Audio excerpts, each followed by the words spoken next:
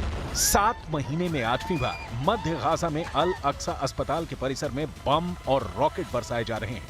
आप इस वीडियो में साफ देख सकते हैं कि दीर अल बलाह में अल अक्सा अस्पताल के बाहर लोग हमले होते ही बदहवास होकर जान बचाने के लिए भाग रहे हैं।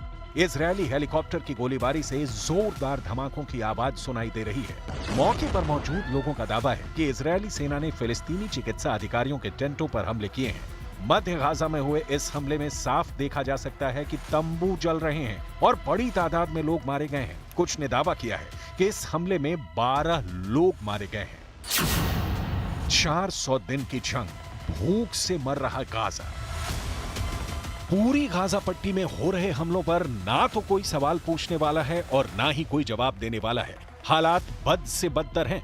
जरा ये वीडियो देखिए, भूखे फिलिस्तीनी एक एक रोटी के लिए तरस रहे हैं। ये तस्वीरें गाजा में दीर अल बला इलाके की हैं, जहां सैकड़ों लोग एक रोटी हासिल करने के लिए जुटे हुए हैं।